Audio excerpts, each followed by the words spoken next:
بسم اللہ الرحمن الرحیم۔ سامعین کرام، آپ سن رہے ہیں انسپیکٹر نواز خان سیریز کے سلسلے کی ایک اردو کہانی بارش میں موت، اور یہ اس سلسلے کی آخری اور قسط نمبر 2 ہے۔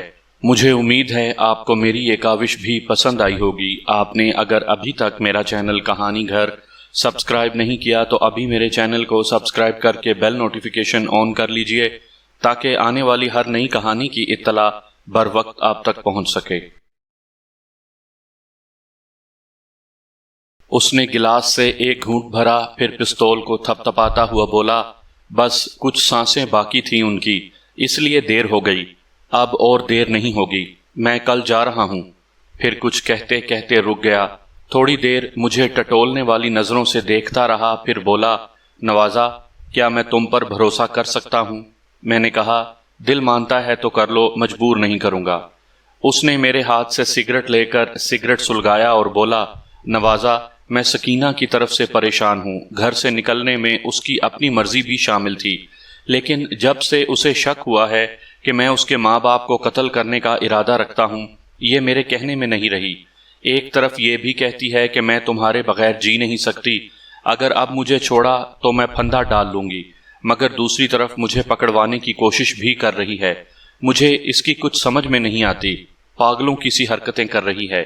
آج شام میں اسے سمجھا بجھا کر گھر سے باہر گیا تھا، یہ فوراً نکل کھڑی ہوئی۔ میرا خیال ہے کہ یہ مستی پور تھانے جا رہی تھی، اگر بر وقت پتہ نہ چلتا تو اس نے بیڑا غرق کر دیا ہوتا۔ میں نے بہت کوشش کی ہے کہ اس کے دل سے قتل والی بات نکل جائے، لیکن کمبخت روز بروز مصیبت بنتی جا رہی ہے۔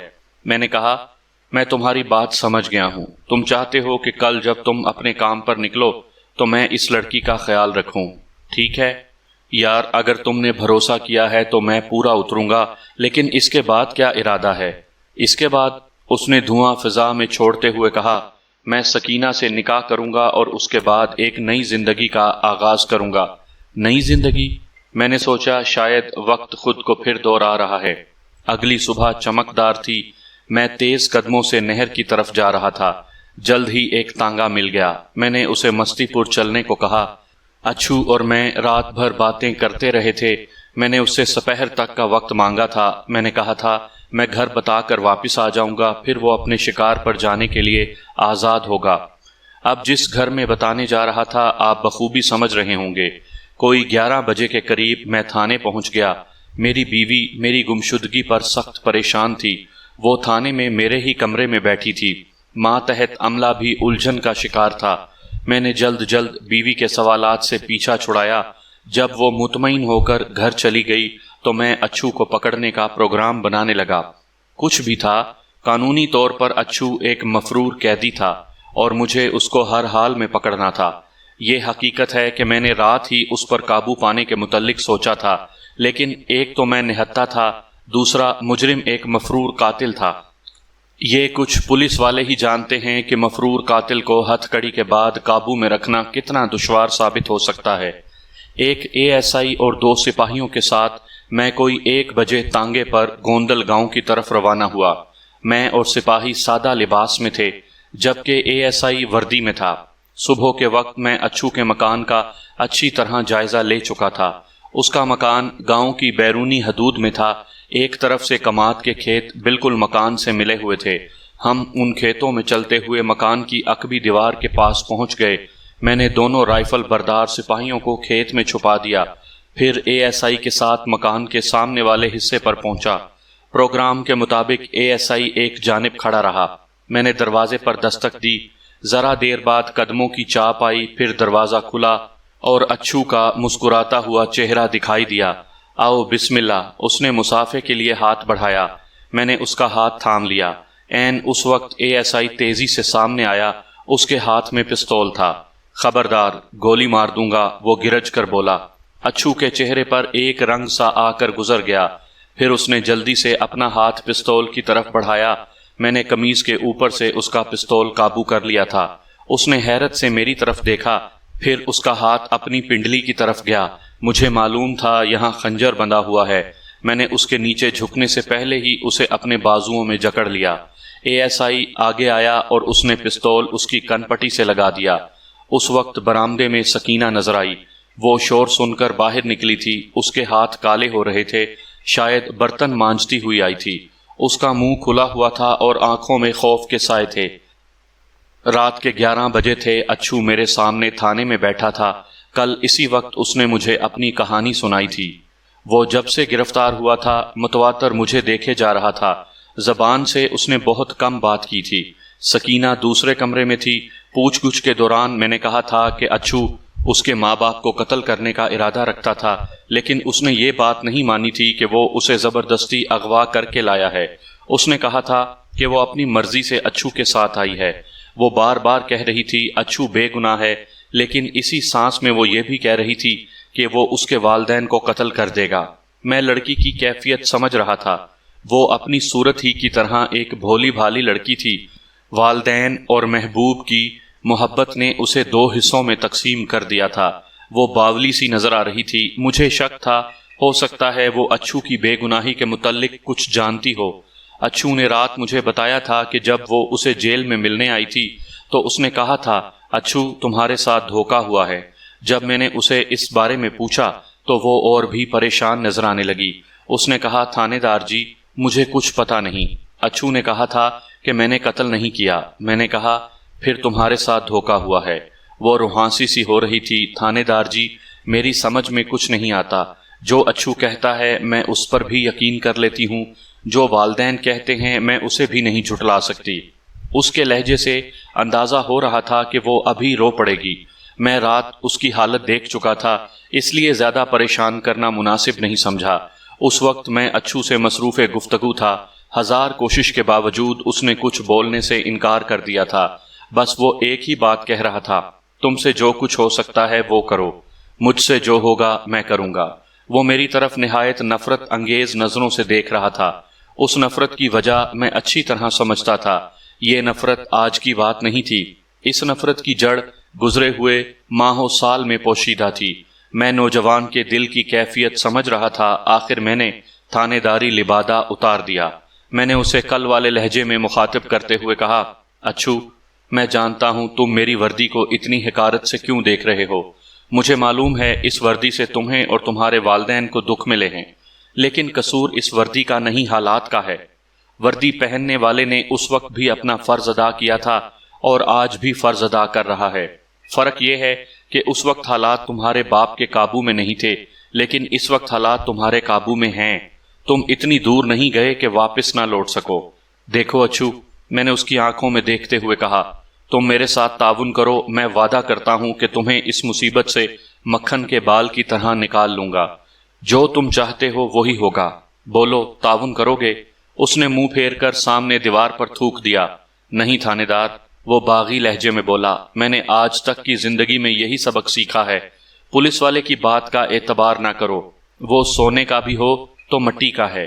مجھے اس کے لہجے پر غصہ تو بہت آیا، لیکن برداشت کر گیا۔ اب یہ مجھے ہی معلوم ہے کہ کیسے برداشت کیا۔ اگلے 2-3 روز میں نے چالان مکمل کر کے عدالت میں بھیج دیا اور اچھو پھر جیل چلا گیا۔ سکینہ کو اس کے والدین کے سپرد کر دیا گیا۔ سکینہ کی سپرداری کے وقت برکت خود موجود تھا۔ وہ 40-45 سال کا ایک دبلا پتلا روشن آنکھوں والا شخص تھا۔ اس نے سفید دھوتی قمیض اور سفید پگڑی باندھ رکھی تھی۔ اس کے ساتھ علاقے کے 2-3 معززین بھی تھے۔ تھانے میں ان لوگوں سے اچھو کے کیس پر بات بھی ہوئی۔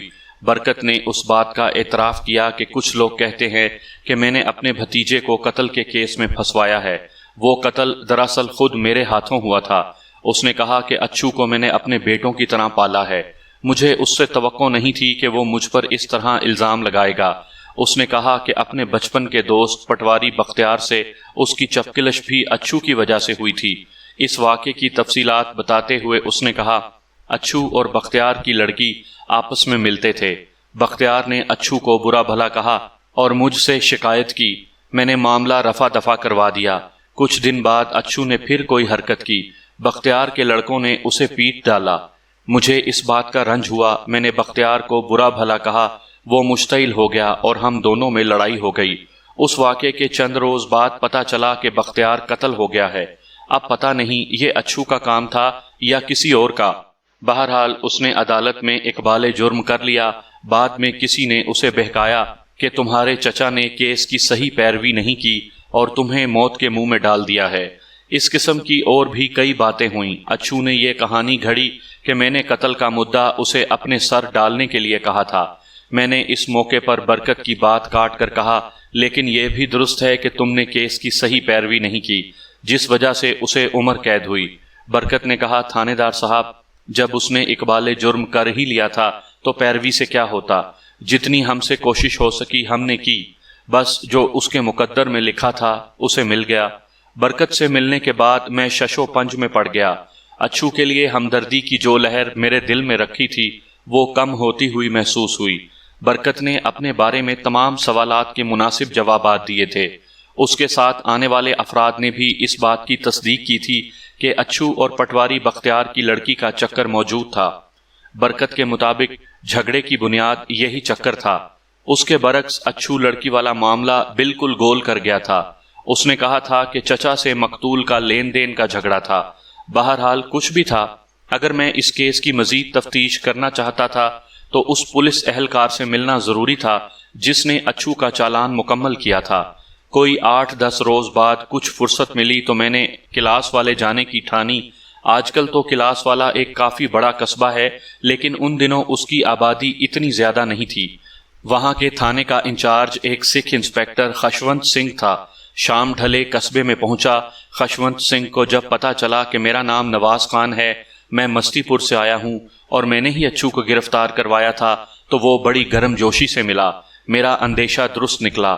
جس سب انسپیکٹر نے اچھو کا چالان مکمل کیا تھا وہ تبدیل ہو چکا ہے۔ بہرحال تھانے کے ریکارڈ سے بہت کچھ معلوم ہو سکتا تھا۔ رات میں نے کلاس والا میں قیام کیا۔ دوسرے روز برکت سے ملاقات ہوئی۔ وہ مجھے دیکھ کر حیران رہ گیا۔ میں نے اسے بتایا کہ اچھو کے کیس کے سلسلے میں کچھ ضروری معلومات درکار تھیں، اس لیے آیا ہوں۔ میں نے انسپیکٹر خشونت سنگھ سے اچھو کے کیس کی فائل مانگی، جو اس نے دوپہر تک مجھے ڈھونڈ دی۔ میں نے کوئی 3 گھنٹے اس فائل کا مطالعہ کیا۔ FIR سے لے کر کیس کے اختتام تک تمام معلومات اس میں موجود تھیں۔ پٹواری بختیار کی لاش اس کے گھر سے ملی تھی۔ اسے سوتے میں قتل کیا گیا تھا۔ رائفل کی 3 گولیاں اس کے سر اور سینے میں ماری گئی تھیں۔ گھر والوں کے بیدار ہونے تک قاتل فرار ہو چکا تھا۔ FIR میں خاص طور پر کسی پر شک ظاہر نہیں کیا گیا تھا۔ بہرحال بعد میں تفتیش کا رخ خود بخود اسلم عرف اچھو کی طرف مڑ گیا۔ اچھو اور پٹواری کی بیٹی میں ناجائز مراسم تھے۔ کچھ عرصے پہلے زینب کے بھائیوں نے اچھو کو پیٹا بھی تھا۔ گواہوں کے بیانات بھی اس بات کی طرف اشارہ کرتے تھے کہ اچھو اور زینب میں تعلق تھا، لیکن کچھ بیانات سے یہ ظاہر ہوتا تھا کہ یہ تعلق 2 طرفہ نہیں تھا۔ زینب اچھو کے عشق میں گرفتار تھی اور اس کا پیچھا کرتی رہتی تھی۔ کوشش کے باوجود تفتیشی افسر کا کوئی گواہ دستیاب نہیں ہو سکا تھا۔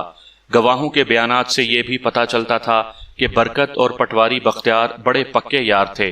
ان کے درمیان جو چپکلش ہوئی وہ اچھو کی وجہ سے تھی۔ صرف ایک بیان ایسا تھا جس سے اچھو کی بات کی تصدیق ہوتی تھی۔ بیان دینے والے کا نام چراغ دین تھا۔ قوائف میں لکھا تھا عمر 40 سال، قوم ارائیں، سکنا کلاس والا۔ یہ شخص پٹواری بختیار کا ملنے جلنے والا تھا۔ اس نے کہا تھا کہ بختیار اور برکت میں لین دین کا کوئی جھگڑا بھی چل رہا تھا۔ اس کے مطابق ایک روز وہ رات گئے بختیار کی بیٹھک پر پہنچا تو اندر سے بختیار اور برکت کے بولنے کی آوازیں آ رہی تھیں۔ بختیار کہہ رہا تھا، دیکھو برکت، تو اب 10,000 سے بھی مکر رہا ہے۔ میری زبان کھل گئی تو اچھا نہ ہوگا۔ چراغ دین صرف یہی الفاظ سن سکا تھا۔ اس کے بیان سے ظاہر تھا کہ یہ واقعہ کافی پرانا ہے۔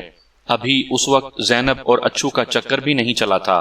اگر یہ بیان درست تھا تو پھر یہ رائے بالکل غلط تھی کہ بختیار اور برکت کی دشمنی کی بنیاد اچھو تھا۔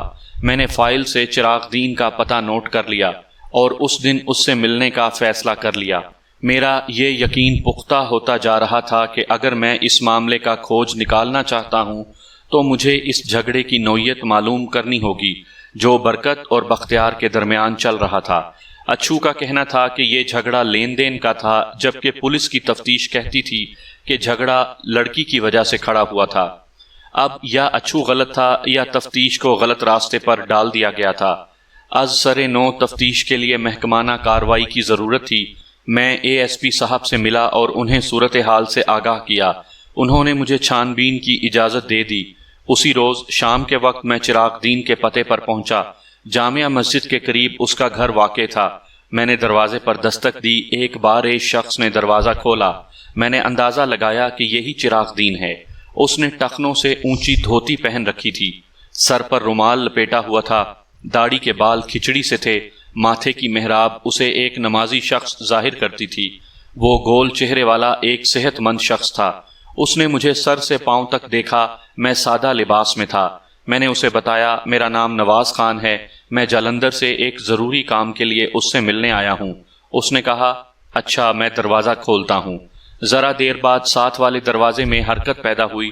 چراغ دین نے سر باہر نکال کر کہا آ جاؤ بھائی صاحب۔ یہ کمرہ شاید بیٹھک کے طور پر استعمال ہوتا تھا، لیکن ایک طرف دودھ فروشوں کے استعمال میں آنے والی بڑی سی کڑاہی رکھی تھی، قریب ہی دہی کے خالی کنڈے بھی نظر آ رہے تھے۔ میں سمجھ گیا کہ چراغ دین قصبے میں دودھ کی دکان کرتا ہے۔ میں سرکنڈوں کی بنی ہوئی کرسی پر بیٹھ گیا۔ اسے پنجابی میں موڑا کہتے ہیں۔ چراغ دین نے میرے سامنے بیٹھتے ہوئے کہا ہاں جناب، کہاں سے تشریف لائے ہیں آپ؟ میں نے اسے اپنے بارے میں بتا دینا مناسب سمجھا۔ میں نے کہا چراغ دین، میں پولیس انسپکٹر ہوں اور جالندھر سے ایک کیس کی تفتیش میں یہاں آیا ہوں۔ خشونت سنگھ سے مجھے تمہارا نام اور پتہ معلوم ہوا ہے۔ چراغ دین کے چہرے پر ایک لمحے کے لیے پریشانی کے آثار نظر آئے، پھر جیسے اسے کچھ یاد آیا۔ اچھا، آپ وہی انسپکٹر ہیں جنہوں نے جالندھر سے اچھو کو گرفتار کیا ہے؟ ہاں، میں وہاں مستی پور تھانے میں ہوں۔ میں نے کہا میں اس وقت اچھو ہی کے سلسلے میں تم سے کچھ سوالات کرنا چاہتا ہوں۔ چراغ دین نے مجھے لسی یا دودھ کے بارے میں پوچھا۔ میں نے اسے منع کر دیا۔ وہ پھر بھی اندر سے برفی کی ایک پلیٹ لے آیا۔ وہ ایک خوش اخلاق اور بھلا مانس شخص دکھائی دیتا تھا۔ چراغ دین، میں نے بات شروع کرنے والے انداز میں کہا، تم نے اپنے بیان میں یہ کہا تھا کہ برکت اور بختیار میں کوئی لین دین کا جھگڑا ہے، کیا تم اس بارے میں کچھ اور بتا سکتے ہو؟ چراغ دین نے کچھ سوچتے ہوئے کہا جناب، یہ 7-8 سال پرانی بات ہے۔ بختیار کو گزرے ہوئے بھی کئی سال ہو چکے ہیں۔ اب بہت کچھ ذہن سے اتر چکا ہے، لیکن ایک بات میں آج بھی یقین سے کہہ سکتا ہوں کہ بختیار کے قتل میں برکت کا ہاتھ ہے۔ یہ میں اس لیے نہیں کہہ رہا کہ میں نے ایک دفعہ برکت اور بختیار کو لین دین پر جھگڑتے سنا تھا۔ دراصل یہ برکت ہے ہی بڑا مکار۔ میں اس کی رگ رگ سے واقف ہوں۔ میں تو اس سے نیکی کی توقع کر ہی نہیں سکتا۔ پتہ نہیں پولیس نے اچھو کو پکڑ کر اسے کیوں چھوڑ دیا۔ میں یقین سے کہہ سکتا ہوں کہ اگر اچھو قاتل ہے تو یہ شخص بھی بے گناہ نہیں ہو سکتا۔ چراغ دین برکت کے سلسلے میں کافی جذباتی دکھائی دیتا تھا۔ میں نے بات کا رخ بدلتے ہوئے کہا تمہارا کیا خیال ہے؟ کیا پٹواری بختیار اتنی حیثیت کا مالک تھا کہ وہ برکت کو 10,000 کا قرضہ دے سکتا، اور پھر برکت خود بھی کھاتا پیتا کاشتکار ہے، اسے ادھار لینے کی کیا ضرورت تھی؟ چراغ دین نے کہا جناب، میری سمجھ میں تو ایک ہی بات آتی ہے اور یہ ہے بھی حقیقت۔ پھر کچھ رک کر بولا جناب، آپ حاکم مجاز ہیں اور خدا اور اس کے رسول کا حکم ہے کہ گواہی ہمیشہ سچی دو۔ میں صرف خدا لگتی بات کر رہا ہوں، آپ یہ نہ سمجھیں کہ برکت سے میری کوئی ذاتی دشمنی ہے۔ ہاں ہاں چراغ دین، میں نے اس کی تائید کرتے ہوئے کہا جو کچھ کہنا ہے کھل کر کہو۔ اس نے پر سوچ لہجے میں کہا جناب، میرا خیال ہے کہ بختیار اور برکت کے درمیان کوئی سودا ہوا تھا۔ جیسا کہ یہاں کے لوگ جانتے ہیں، پٹواری کی وجہ سے برکت کو بہت فائدہ ہوا ہے۔ اس نے پٹواری کی مدد سے بہت سی بے آباد زمین اپنی زمین میں شامل کر لی تھی۔ ہو سکتا ہے کہ برکت نے کہا ہو وہ اسے اس زمین کے بدلے کچھ رقم دے گا، بعد میں وہ اپنے وعدے سے مکر گیا ہو۔ ان دونوں کا یہ تنازع اندر ہی اندر بڑھتا رہا ہو اور آخر کار بختیار کے قتل تک نوبت پہنچ گئی ہو۔ میں نے پوچھا چراغ دین، تمہاری نظر میں کوئی ایسا آدمی ہے جو اس تنازع کے بارے میں اور کچھ بتا سکے؟ چراغ دین نے سوچتے ہوئے کہا تھانے دار صاحب، برکت کے 2 لڑکے ہیں، وہ تو بالکل نکمے اور کورے ہیں۔ پٹواری کا چھوٹا لڑکا شہر میں ہوتا ہے، بڑا لڑکا پچھلے سال بیمار رہ کر فوت ہو گیا ہے۔ اس کے علاوہ اور کسی کو شاید ہی اس معاملے کی بھنک ہو۔ اچانک میرے ذہن میں خیال آیا۔ میں نے پوچھا چراغ دین، تم نے اپنے بیان میں لکھوایا تھا کہ جب تم اس رات بیٹھک کے دروازے پر پہنچے تو اندر سے برکت اور بختیار کے بولنے کی آوازیں آ رہی تھیں۔ بختیار کہہ رہا تھا برکت، اب تم 10,000 سے بھی مکر رہے ہو۔ اگر میری زبان کھل گئی تو اچھا نہ ہوگا۔ تمہارا کیا خیال ہے زبان کھلنے سے اس کا کیا مطلب تھا؟ چراغ نے کہا جناب، اس بارے میں نے بہت سوچا ہے، لگتا ہے یہ کوئی دوسرا معاملہ ہے۔ اگر زمین کی ہیرا پھیری کی بات ہے تو اس میں تو دونوں ہی مجرم تھے۔ اس معاملے میں زبان کھولنے سے اگر برکت کو نقصان پہنچتا تو بختیار بھی نہ بچتا۔ کیا تم نے بعد میں کبھی بختیار سے اس بارے میں پوچھا؟ نہیں جناب، چراغ نے کہا۔ بختیار سے میری دوستی تو تھی، لیکن ایسی نہیں جیسی بختیار اور برکت میں تھی۔ وہ تو لنگوٹی یار تھے۔ میں نے ان کے معاملے میں دخل دینا ٹھیک نہیں سمجھا۔ میں نے سوچنا شروع کیا، اس کا مطلب تھا برکت کا کوئی ایسا راز بختیار کے پاس تھا جس کے فاش ہونے سے اسے سخت نقصان پہنچ سکتا تھا۔ ہو سکتا ہے بختیار کے قتل ہونے کی وجہ نہ تو اچھو ہو اور نہ 10,000 کی رقم، بلکہ اسے اس راز کی خاطر قتل کیا گیا ہو۔ یہ بات دل کو زیادہ لگتی تھی۔ میرے خیال میں برکت جیسے آدمی کے لیے 10,000 روپے کی رقم بہت زیادہ نہیں تھی، یا کم از کم اتنی زیادہ نہیں تھی کہ وہ اس رقم کی خاطر دوست کو قتل کر دیتا۔ یہ بات بھی ثبوت کو پہنچ چکی تھی کہ قتل فوری اشتعال کے تحت نہیں کیا گیا، بلکہ قاتل نے قتل کا منصوبہ بنایا ہے۔ یہ تمام باتیں شبے کو پختہ کرتی تھیں کہ برکت نے اپنے کسی جرم پر پردہ ڈالنے کے لیے بختیار کو قتل کر دیا ہو۔ یہ ایک تیر سے دو شکار والا معاملہ تھا۔ برکت کی رقم بھی بچ گئی تھی اور اس کا راز بھی ہمیشہ کے لیے محفوظ ہو گیا تھا۔ یہاں پہنچ کر سوال پیدا ہوتا تھا کہ اگر میرا اندازہ درست ہے تو پھر وہ راز ہے کیا؟ اس راز کے بے نقاب ہونے سے ہی اصل مجرم تک پہنچا جا سکتا تھا۔ یہی راز اچھو کی زندگی سے نحوست کے سائے ختم کر سکتا تھا۔ برکت اور بختیار گہرے یار تھے، وہ ایک دوسرے سے کوئی بات نہیں چھپاتے تھے۔ ظاہر ہے وہ ایک دوسرے کی رازوں کی حفاظت بھی کرتے تھے۔ وہ کون سا تیسرا شخص ہو سکتا ہے جو ان کی باتوں سے آگاہ ہو؟ اس قسم کے دوست عموماً اپنی بیویوں کو بھی ایک دوسرے کی بات نہیں بتاتے، خاص طور پر ایسی بات جس سے دوسرے کو نقصان پہنچ سکتا ہو۔ چراغ دین خاموشی سے میری طرف دیکھ رہا تھا۔ میں نے پوچھا، چراغ دین، کیا تمہاری نظر میں کوئی ایسا شخص ہے جو بختیار اور برکت دونوں کا گہرا دوست ہو؟ اس نے ذہن پر زور دے کر ہاکو نامی ایک شخص کا نام لیا۔ چراغ دین نے بتایا کہ یہ شخص برکت اور بختیار میں بہت زیادہ بیٹھتا تھا۔ میں نے اس شخص کا نام ذہن میں محفوظ کر لیا۔ پھر میں نے پٹواری کی لڑکی زینب کے بارے میں پوچھا۔ چراغ دین نے بتایا کہ اگر میں اس سے ملنا چاہتا ہوں تو وہ مجھے ملوا سکتا ہے۔ لڑکی کی شادی ہو چکی تھی، لیکن وہ آج کل میکے آئی ہوئی تھی۔ میں نے چراغ دین سے پوچھا تو اس نے بتایا کہ زینب کا خاوند بھی اس کے ساتھ ہے۔ میں نے زینب سے ملنے کا ارادہ ملتوی کر دیا۔ اس قسم کی پوچھ گچھ میں خاوند کی نظر میں بیوی کا کردار مشکوک ہو سکتا تھا۔ یوں بھی لڑکی سے کوئی نئی بات معلوم ہونے کی توقع کم ہی تھی۔ چراغ دین سے میں نے کہا کہ وہ مجھے اطلاع دیے بغیر قصبے سے باہر نہیں جائے گا۔ اگلے روز میں نے حاکم عرف ہاکو سے ملنے کا فیصلہ کیا۔ چراغ دین نے بتایا تھا کہ ہاکو ایک عرصہ ہوا قصبے میں نظر نہیں آیا۔ اس نے ایک قریبی گاؤں کا نام لے کر بتایا کہ آج کل ہاکو نے وہاں کسی باغ کا ٹھیکہ لیا ہوا ہے۔ میں نے چراغ دین سے اتا پتہ معلوم کر لیا تھا۔ اس روز دوپہر کے وقت میں چراغ دین کے بتائے ہوئے ٹھکانے پر پہنچ گیا۔ گاؤں سے باہر ایک ٹیلہ تھا۔ ٹیلے کے دامن میں بیری اور امرود کے درخت کافی بڑے رقبے پر پھیلے ہوئے تھے۔ ایک جگہ چند لڑکے گلی ڈنڈا کھیلتے ہوئے ملے۔ میں نے ان سے پوچھا کہ ہاکو کا باغ یہی ہے؟ انہوں نے کہا ہاں یہی ہے، لیکن اس طرف نہ جانا، یہاں بڈاوے یعنی جن بھوت رہتے ہیں۔ میں نے کہا ٹھیک ہے۔ ٹیلے کے ارد گرد کا علاقہ بالکل سنسان تھا۔ میں باغ میں داخل ہوا۔ ذرا آگے ایک جگہ کانٹے دار تار نظر آئی۔ اسے پار کر کے اندر داخل ہوا تو ایک جگہ درختوں کے درمیان بھنگ کے پودے دکھائی دیے۔ میں ابھی ان پودوں کی موجودگی کے بارے میں سوچ ہی رہا تھا کہ سرخ سرخ آنکھوں والا ایک پہلوان نما شخص دکھائی دیا۔ کیا بات ہے جوان؟ اس نے مجھے سر سے پاؤں تک گھورتے ہوئے کہا۔ میرے دماغ میں ایک خیال آیا۔ میں پودوں کے قریب ہی تھکے ہوئے انداز میں بیٹھ گیا۔ پہلوان جی، بڑی دور سے چل کر آیا ہوں، ایک گھوٹے یعنی پیالے کی ضرورت ہے۔ میں نے خاص نشہ بازوں کے انداز میں کہا۔ شاید میری اداکاری میں کوئی کسر رہ گئی تھی۔ وہ مسلسل مشکوک انداز میں مجھے دیکھ رہا تھا۔ ٹھیک ہے، تھوڑے سے پتے لے لو، وہ مجھے ٹرخاتے ہوئے بولا۔ نہیں، مجھے استاد ہاکو کے پاس لے چلو، کلاس والے سے آیا ہوں۔ میں نے استاد کا لفظ اندازے سے جڑ دیا تھا۔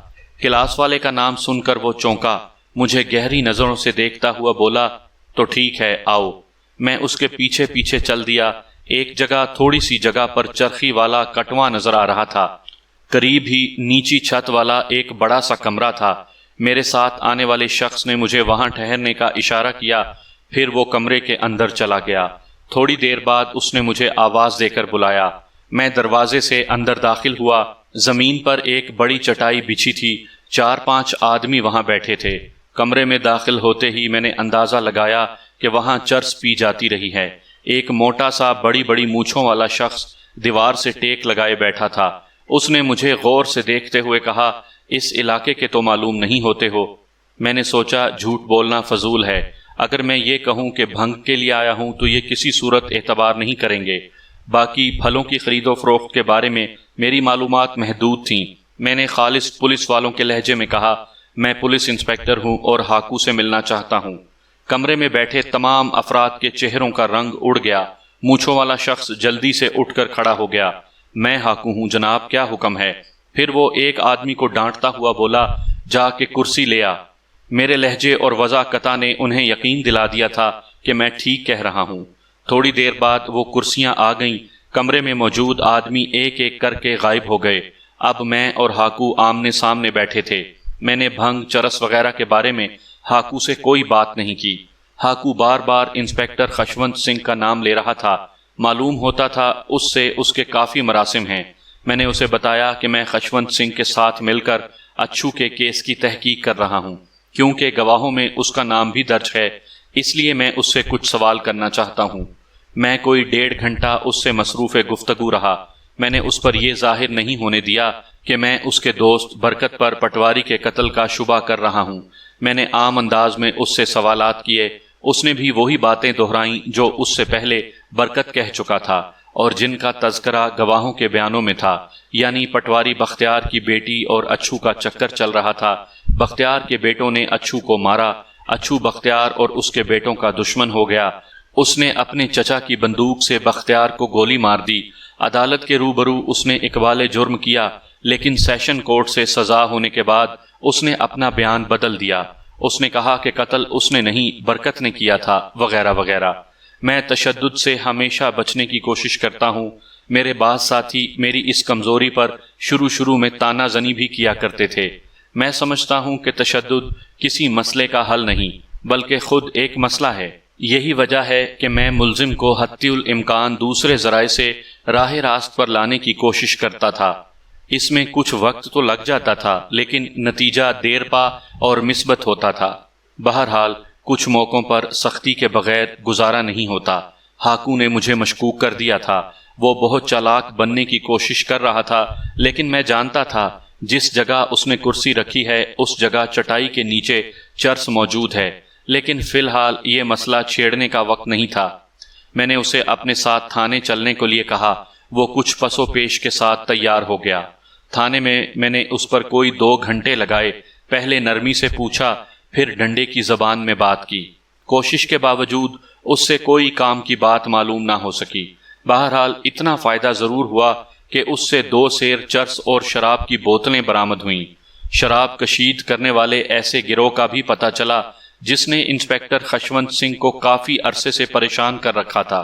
بہرحال یہ باتیں تو یوں ہی درمیان میں آ گئیں۔ اگلے روز خشونت سنگھ نے کئی مقامی افراد سے میری ملاقات کرائی۔ یہ تمام لوگ برکت اور بختیار کے قریبی ملنے جلنے والے تھے۔ کئی گھنٹے کی مغز ماری کے باوجود کوئی اہم بات معلوم نہ ہو سکی۔ ادھر مستی پور میں میرے کام کا بہت حرج ہو رہا تھا۔ یوں بھی تفتیش فی الوقت آگے بڑھتی نظر نہیں آتی تھی۔ میں نے مستی پور واپس جانے کا فیصلہ کر لیا۔ سپہر کے وقت میں نے اپنا سوٹ کیس سنبھالا اور خشونت سنگھ سے رخصت ہو کر تانگے میں آ بیٹھا۔ ابھی میرا تانگا بمشکل کلاس والے سے نکلا ہوگا کہ ایک سائیکل سوار بڑی تیزی سے سائیکل بھگاتا ہوا آیا۔ یہ خشونت سنگھ کا کوئی مخبر تھا۔ اس نے مجھے بتایا کہ تھانے میں کوئی آپ سے ملنے آیا ہے۔ انسپکٹر صاحب نے کہا ہے کہ آپ کو واپس بلا لاؤں۔ خشونت سنگھ نے مجھے بلوانے کے لیے آدمی دوڑایا تھا۔ ظاہر ہے کوئی اہم بات تھی۔ میں نے تانگے والے کو واپس چلنے کا کہا۔ تھانے میں پہنچا تو خشونت سنگھ دروازے پر ہی میرا انتظار کر رہا تھا۔ اس نے مجھے جلدی بتایا کہ پٹواری بختیار کی لڑکی مجھ سے ملنا چاہتی ہے۔ لگتا ہے کہ اس کے پاس کوئی اہم اطلاع ہے۔ میں کمرے میں داخل ہوا تو ایک صحت مند عورت سامنے چارپائی پر بیٹھی نظر آئی۔ اس نے چادر کا گھونگھٹ نکال رکھا تھا۔ ایک سپاہی دروازے کے پاس اٹینشن کھڑا تھا۔ میں نے اسے باہر جانے کا حکم دیا۔ کمرے کا دروازہ بند کر کے میں عورت کے سامنے جا بیٹھا۔ میں نے اندازہ لگا لیا تھا کہ عورت خوف یا جذبات کی شدت سے کانپ رہی ہے۔ ہاں بی بی، کیا بات ہے؟ تم نے مجھے بلایا تھا؟ اس نے چہرہ تھوڑا سا میری طرف گھمایا۔ اس کی عمر 23-24 سال رہی ہوگی، لیکن اپنی ڈیل ڈول کی وجہ سے وہ زیادہ عمر کی لگتی تھی۔ وہ ایک لمبی تڑنگی اور نہایت بھرپور جسم کی عورت تھی۔ تھانے دار صاحب، اس کے ہونٹ کپ کپائے اور پھر اس نے رونا شروع کر دیا۔ تھوڑی دیر وہ ہچکیاں لے کر روتی رہی، پھر بولی، تھانے دار جی، میں بڑی گنہگار ہوں۔ باپ کی روح مجھے کبھی معاف نہیں کرے گی۔ میں اپنے خاوند سے چھپ کر آپ کو دل کی بات بتانے آئی ہوں۔ مجھے نہیں معلوم جو گناہ میں نے کیا ہے اس کی سزا کیا ہے۔ بہرحال اب جو کچھ بھی ہو مجھے منظور ہے۔ وہ ایک دم پرسکون نظر آنے لگی تھی۔ اس نے رخ تھوڑا سا اور میری طرف پھیرا اور تب میں نے دیکھا کہ اس کی گود میں ایک چھوٹا سا بچہ بھی ہے جسے وہ بے تکلفی سے دودھ پلا رہی ہے۔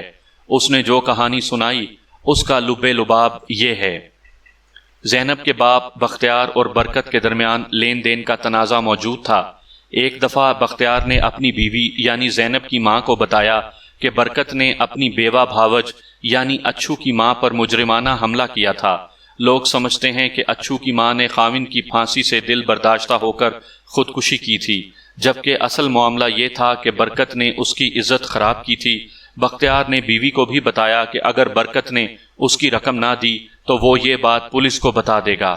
اپنی ماں سے یہ راز زینب کو معلوم ہو گیا اور اب تک یہ راز زینب کے پاس تھا۔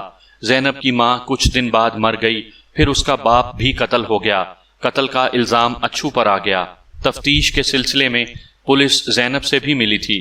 اگر اس وقت زینب پولیس کو بتا دیتی کہ برکت کا یہ راز اس کے مرحوم باپ کے پاس تھا اور یہ شبہ ظاہر کرتی کہ اس کے باپ کو برکت نے اس راز کی وجہ سے قتل کیا ہے تو برکت کا پکڑا جانا لازمی ہے۔ لیکن برکت کو پکڑے جانے سے اچھو بری ہو جاتا اور زینب اچھو کو بری ہوتے نہیں دیکھنا چاہتی تھی۔ وہ اس سے پیار کرتی تھی، لیکن اچھو نے سنگ دلی سے اس کے پیار کو ٹھکرا دیا تھا۔ وہ اس سے اس بے وفائی کا انتقام لے رہی تھی۔ جس بات سے اچھو کی جان بچ سکتی تھی وہ بات اس نے اپنے سینے میں دفن کر لی، لیکن وقت گزرنے کے ساتھ ساتھ اس کے خیالات بدل گئے۔ اس کی شادی ہوئی اور وہ 3 بچوں کی ماں بنی۔ عشق اور محبت کا بھوت اتر گیا۔ اب وہ ہر بات کو حقیقت کی نظر سے دیکھ رہی تھی۔ ایک طرف بے گناہ اچھو کا خیال اسے پریشان رکھتا تھا، دوسری طرف وہ اپنے باپ کے قاتل یعنی برکت کو کھلے بندوں چلتا پھرتا دیکھتی تھی۔ اس کے اندر انتقام کا جذبہ پیدا ہوتا تھا، لیکن وہ کچھ نہیں کر سکتی تھی۔ اس کے دل کا بوجھ بڑھتا جا رہا تھا۔ آج اس نے اپنے دل کا بوجھ ان الفاظ کے ساتھ اتار دیا تھا، تھانے دار صاحب، مجھے کچھ معلوم نہیں کہ میرے اس بیان سے اچھو کو کیا فائدہ ہوگا اور برکت کو کیا نقصان ہوگا۔ مجھے یہ بھی پتا نہیں مجھے اس گناہ کی کیا سزا ملے گی اور میرے بچوں کا کیا ہوگا، لیکن جو کچھ میرے دل میں تھا وہ میں نے آپ کو بتا دیا۔ پوری بات سننے کے بعد میں نے زینب کو تسلی دی اور اسے کہا کہ وہ اپنے بچے کے ساتھ گھر جائے، اللہ نے چاہا تو سب ٹھیک ہو جائے گا۔ اس روز شام کو میں برکت کو گرفتار کرنے اس کے گھر پہنچا تو اس کے لڑکوں نے بتایا کہ وہ گھر میں نہیں ہے۔ وہاں مجھے سکینہ بھی نظر آئی۔ وہ کافی کمزور ہو گئی تھی اور اس کا رنگ زرد نظر آ رہا تھا۔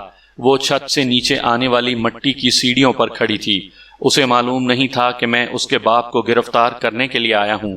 وہ بڑی امید بھری نظروں سے میری طرف دیکھ رہی تھی۔ اسے پتا تھا کہ میں نے اچھو کی مدد کا وعدہ کیا تھا۔ شاید وہ سمجھ رہی تھی کہ میں اچھو کے بارے میں کوئی اچھی خبر لے کر آیا ہوں۔ برکت کے گھر سے مایوس ہو کر ہم واپس آ گئے۔ خشونت سنگھ نے اپنے کئی مخبروں کو کام پر لگا رکھا تھا۔ رات گئے ایک مخبر نے اطلاع دی کہ برکت اس وقت اپنے دوست ہاکو کے ڈیرے پر ہے۔ اسے اپنی گرفتاری کی بھنک پڑ چکی ہے اور وہ وہاں سے فرار ہونے کے چکر میں ہے۔ خشونت سنگھ اور میں چند سپاہیوں کے ساتھ رات کوئی 10 بجے ہاکو کے ڈیرے کی طرف روانہ ہوئے۔ ہاکو تو چرس کے کیس میں گرفتار ہو چکا تھا۔ اس وقت برکت نے ہاکو کے بیٹوں کے پاس پناہ لی تھی۔ خشونت سنگھ نے بتایا تھا کہ اس کے بیٹے بڑے تیز ہیں۔ وہ آج کل اپنے باپ کی گرفتاری پر سخت بفرے ہوئے ہیں۔ میں نے محسوس کیا کہ خشونت سنگھ کسی حد تک ان لوگوں سے خوف زدہ ہے۔ سخت سردی تھی اور ٹھنڈی ہوا چل رہی تھی۔ چاروں طرف تاریکی پھیلی ہوئی تھی۔ میں ایک روز پہلے ہاکو کے باغ کا محل وقوع اچھی طرح دیکھ چکا تھا۔ میری ہدایات کے مطابق چھاپا مار پارٹی نے بڑی خاموشی سے باغ کو گھیر لیا۔ میں، خشونت سنگھ اور ایک سب انسپیکٹر کانٹے دار تار پار کر کے اندر داخل ہوئے۔ خشونت سنگھ نے سرگوشی کرتے ہوئے کہا، نواز خان، لڑکے خطرناک ہیں، ذرا احتیاط سے۔ میں نے اپنا ریوالور نکال لیا۔ خشونت سنگھ اپنا ریوالور پہلے ہی نکال چکا تھا۔ میں نے دونوں کو پیچھے آنے کا اشارہ کیا۔ جھک کر چلتے ہوئے ہم درختوں کے درمیان واقع کھلی جگہ پر پہنچ گئے۔ لگتا تھا ان لوگوں کو ہماری آمد کی خبر ہو چکی ہے۔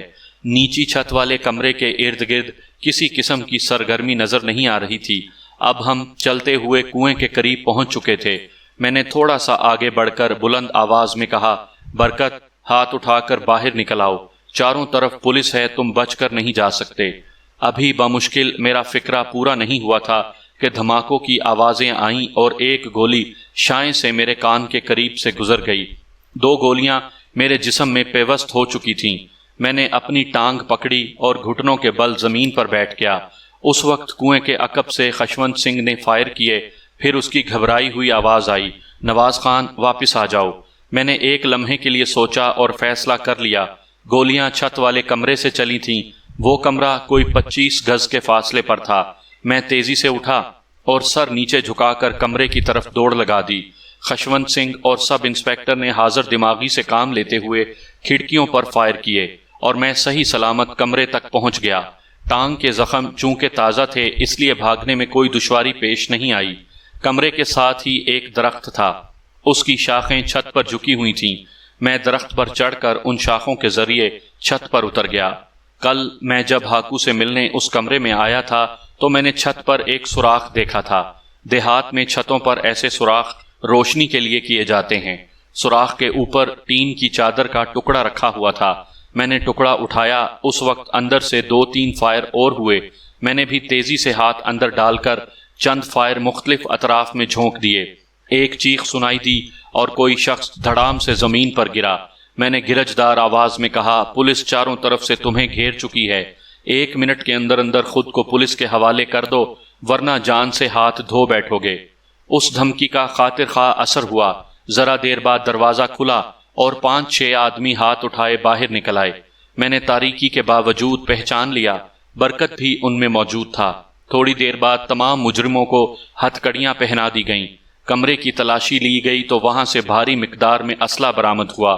اگر پولیس پارٹی اور مجرموں کے درمیان فائرنگ کا تبادلہ شروع ہو جاتا تو یقیناً مجرموں کا پلہ بھاری رہتا، لیکن سر پر پڑنے والی اچانک افتاد نے انہیں بوکھلا کر رکھ دیا تھا۔